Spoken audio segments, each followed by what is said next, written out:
8 to the 9 saying tell them all. Outwork everyone that you can. That's it. Business decisions right here.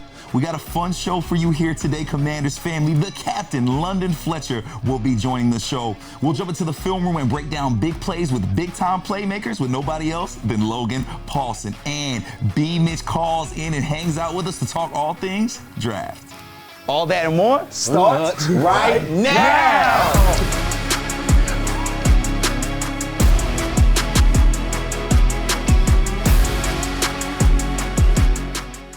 Welcome into Command Center, presented by SeatGeek, the official primary ticketing partner of the Washington Commanders. What's good, Commanders family? Brian Cooper Jr. here with Mr. 8 to the 9 saying tell them all. Fred Smoot, Logan Paulson. How are y'all feeling, man? We're killing it free agency. We're almost at the draft. How y'all feeling? I'm good. I'm always optimistic, so that's no surprise. But I have no expectation. You know what I mean? I'm really feeling like let these guys go out there and show us what they're gonna do. No expectations. Very optimistic. Let's go, baby. I'm feeling good moving forward. I love progressions, and I'm watching them slowly put a team together. I'm watching them slowly get the ingredients to their pot to make sure that dinner tastes good. And the thing about it is, they had a chance to go out there and get the guys they wanted. And then you got the number 2 pick, and you got 2 second-round picks. It gives them a chance to put their stamp on this team. Yeah, I think for me, it's about the process, right? And how they've handled it for every step of the way, right? And free agency, I thought they did a great job, like you said, Fred, of kind of compiling players, compiling role players, getting guys long-term for the future of the team. And then I think they've just done such a great job of kind of making sure that in the draft, they don't need to kind of draft for need, right? They can draft for the best player available, and that's how you build good teams, and that's how you build sustained success. So I think in terms of offseason, I'm loving it so far from the process standpoint. But like Tana says, you can't write them off as Super Bowl winners yet. They still got a lot of work to do. Gotta be patient. And fellas, my favorite part about this show is that y'all been here and done that before. Tana and Fred, y'all were drafted high, mind you. Give us y'all draft memories and what that moment meant to share that with not only yourself but your family as well. I mean, the work was done. It was a full circle moment for me, just knowing how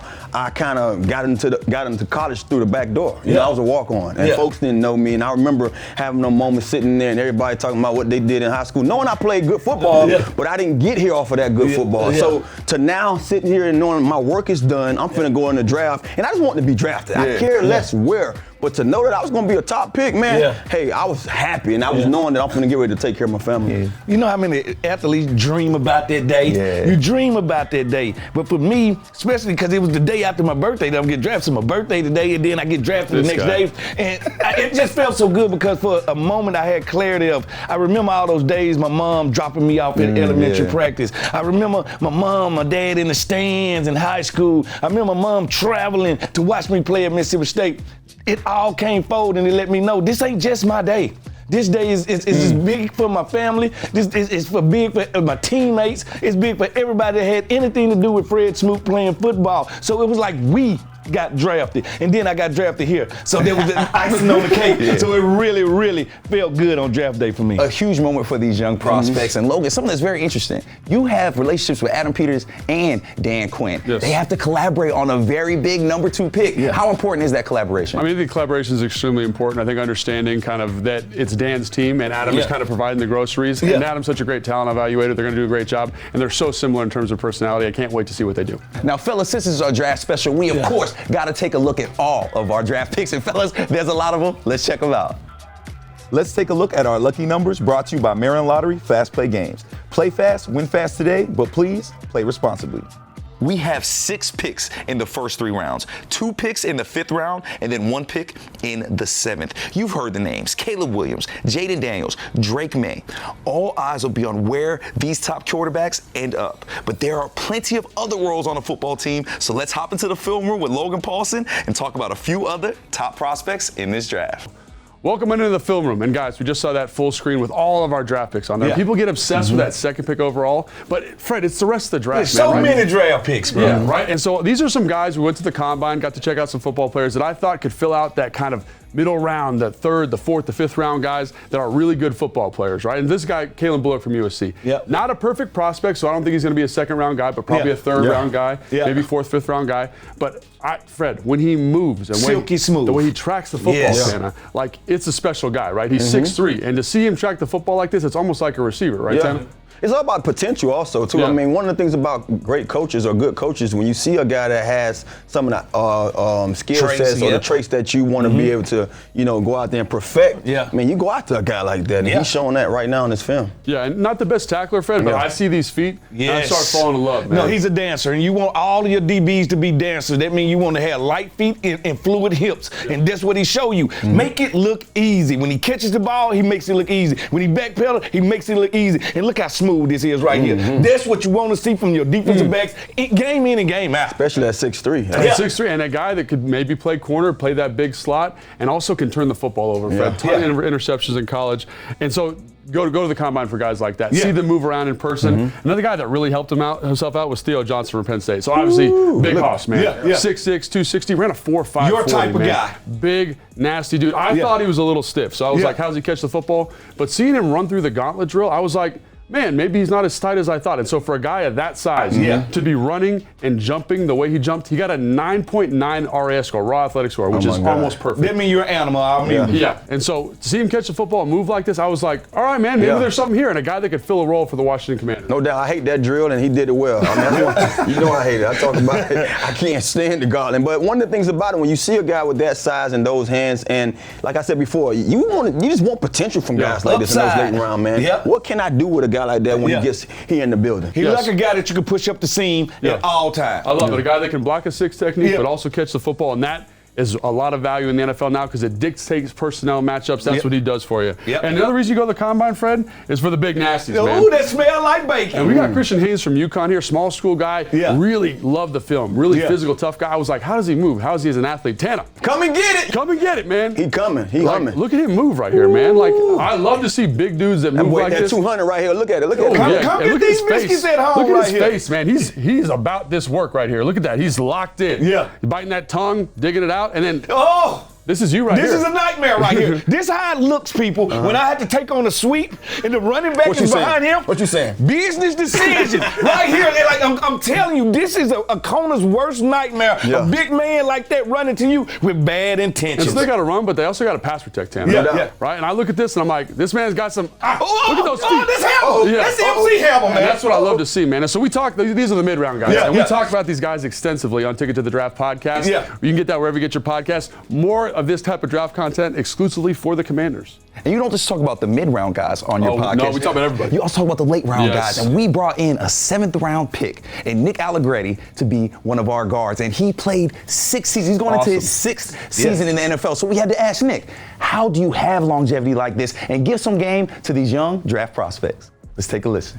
It's tough. It's a really tough environment to come into. It's intimidating. You got 60, 70 guys when you get there as a rookie that are already, everyone's a vet to you. You have no clue. A guy could be in year 2 or year 12. You don't know. This guy's been in an NFL locker room longer than you, and it's intimidating.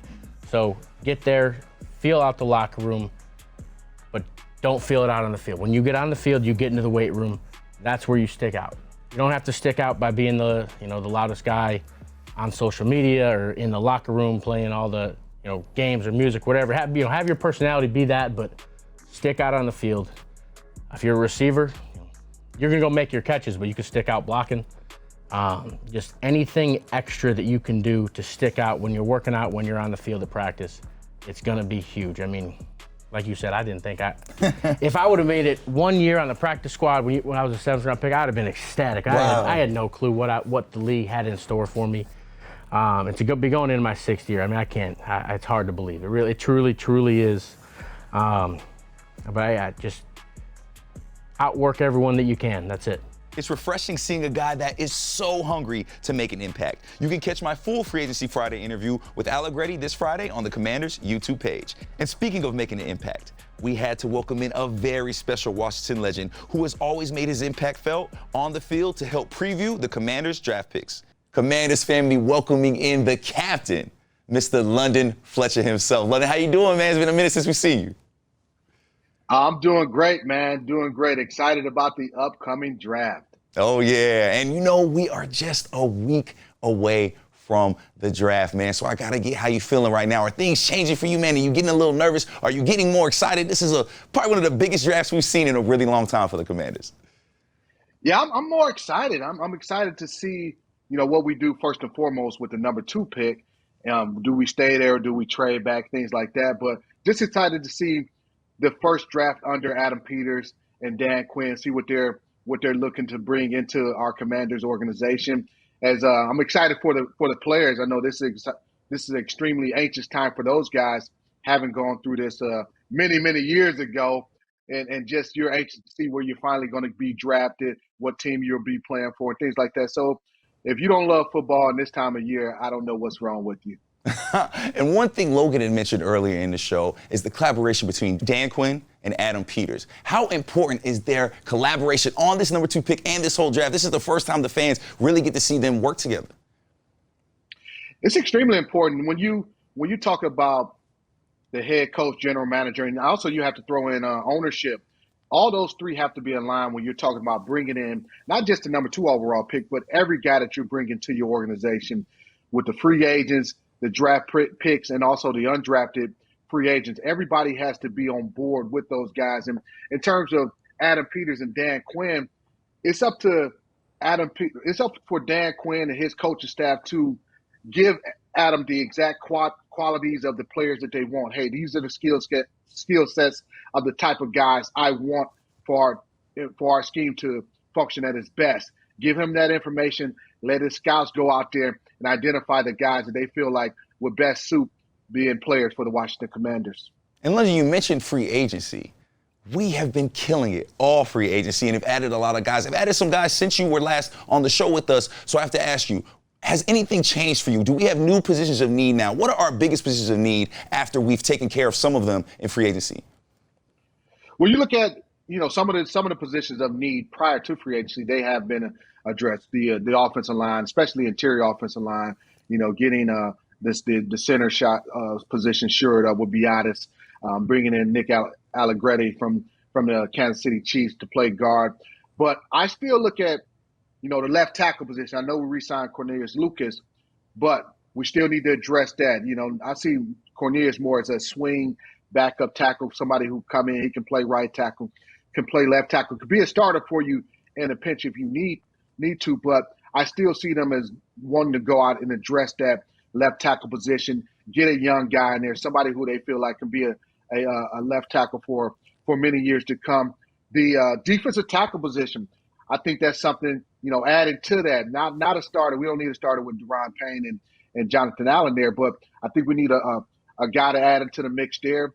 The wide receiver position, going out getting a big body wide receiver, that's something that still is a position of need. And I don't feel like you can ever have too many corners. I know we signed a couple guys in free agency, but I also can see them adding to that defensive backfield position, and particularly the cornerback spot.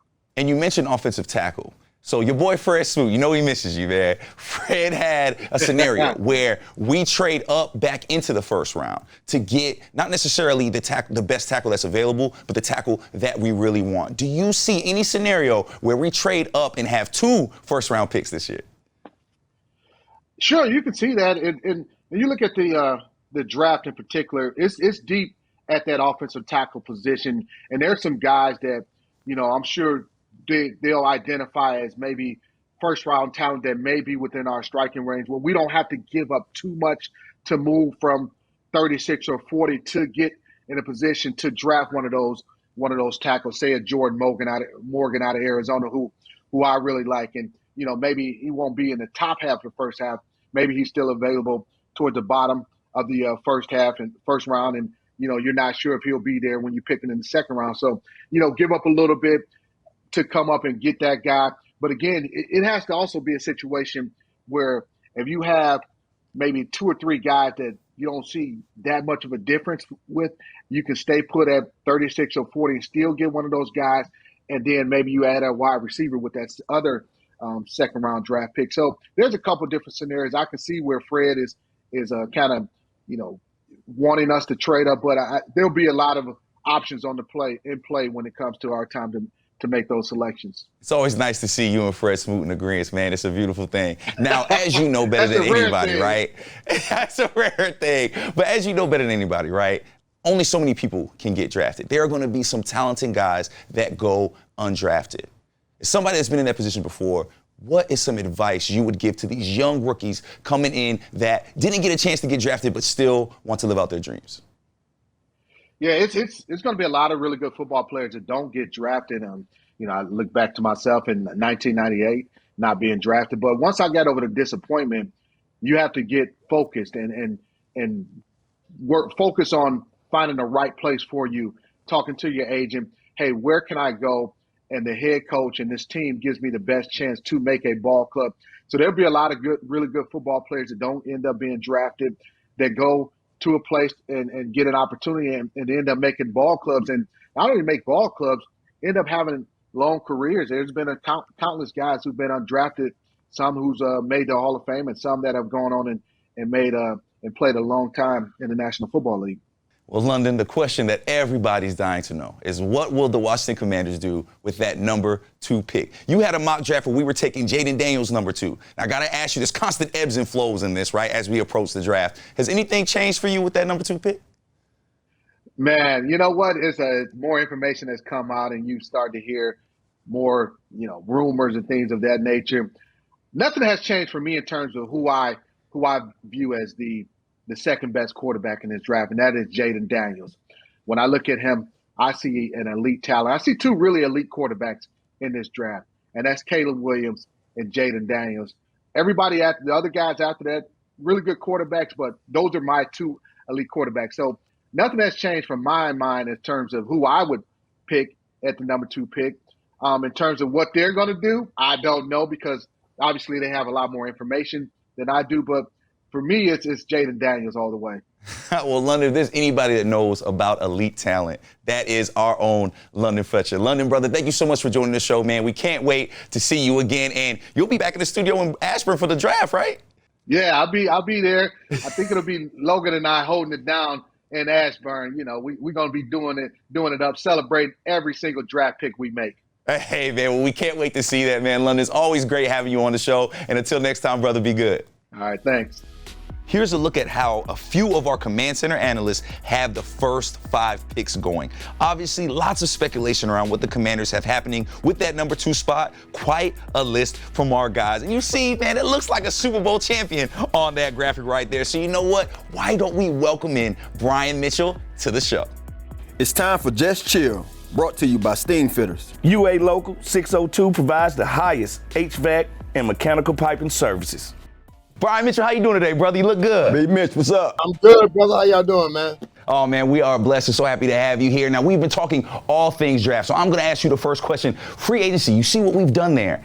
What are our positions of need going into the draft after free agency? Well, I think after free agency, you signed a lot of 1-year, 2-year, and a couple 3-year contracts, but you're still going to need guys. Offensive linemen, I think you definitely need. You look at the linebacking core. You got guys in here that, one guy, Bobby Wagner, been playing a long time, so somebody's got to fill that later on. You get you a linebacker. Cornerback is a position I think you need to try to recoup. Kendall is gone now. You get somebody else in there. But when you look at that tight end position and also the defensive ends, you're going to be able to get some people there. You added some guys to this football team that can help you. But if you're going to really take that step, you need somebody sitting in the wings. BMitch, at pick number 2, everybody that knows we're going quarterback, we just don't know which one. But nobody's talking about later in the second round. Would you consider, because we got 2 second-round picks, trading those picks to get back in the first round to get the tackle you want, not the tackle that's available? Well, it's Fred. I'm starting to think that you got somebody following me, because I've been saying that the whole time on the radio. I think when you have those 2 positions, you're in a great position right there where you can probably move back into the first round and get a legitimate one. You look at it right now, they did sign Lucas back, but is Lucas that guy that's going to be the guy there for the next 10, 15 years? If you can get somebody in the first round like that, you move back into the first round, get you a legitimate one. Now, I understand people say try to get more talent, more picks. You can get more picks and they still all cannot be very good. But if you know you can get one that's legitimate, you go back in the first round and get it. Yeah, obviously that tackle position is going to be super important. Corner is another spot. Where would you identify that position in the draft, and how would you target that? Well, I look at the tackle. Like Fred stated, I would try to go back into in the first round and get me a corner. I mean, a lineman, not a corner at that point. But I think still, you have so many picks where I don't think they're going to pick exactly where those picks are. You're going to see these guys doing some maneuvering. I don't think anyone expected them in free agency to go out and make that many moves. So I'm expecting them to move back up and try to get somebody that you can find maybe a second-round pick guy that had a high grade, or a third-round pick guy that has a high grade. You have enough picks that you can maneuver and make that happen. You're going to have to have people. The secondary for me has been bad for years. A lot of blown coverages and things like that. You need someone that can go out there and you can say, boom, go get this one guy and forget about him, and then you worry about the rest of the team. Well, BMitch, we had such a fun time on the road with the team last year covering the games. And here we are back at it again. We're going to be traveling to the draft. What are you most looking forward to in this experience in 2 weeks? Well, I'm trying to see if Danny Frank has a suite somewhere in Detroit. But ultimately, hey, what I'm doing, listen, man, this is a new era. And, it's a new beginning right now with this football team. And, I had a great time traveling on the road with both of you guys, with Brian and also Santana, and then also talking back to Fred and Logan when they're at the park. But the ultimate thing is I'm going there to begin to see how it really is supposed to work. If I've experienced this thing before, and I've seen how this thing has fallen off. I have seen what is going on since they signed Adam Peters, and I just want to continue seeing that. They got the draft coming up in the number 2 pick. Make that pick, and then we can also find some good places, I think, to eat in Detroit. We probably have a drink or two. That's it. That's for sure. That's for sure. Always in Motown. It's good food. Good food. Most definitely. BMitch, thank you so much for joining the show, man. It's always good to see you, and we cannot wait to Detroit. Me and Tanner personally got our fingers crossed that you find us a nice suite to hang out in and enjoy our Commanders draft. The Commanders fan, like I said, we will be in Detroit. However, if you enjoyed what you saw today, check out the Commanders YouTube page. We have all kind of great content, podcasts, videos, old Command Center episodes. You can check out all that there. And until then, we'll see y'all in Detroit.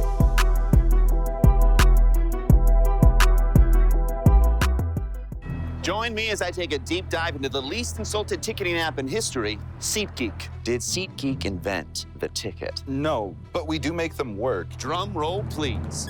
Ooh, how do I use the Seat View feature? It shows seats with a pole blocking the view. Don't buy those. What if I want to sit behind a pole? Buy those. Join me as I bore you to death with a series of interviews about a ticketing app that just does what it's supposed to do.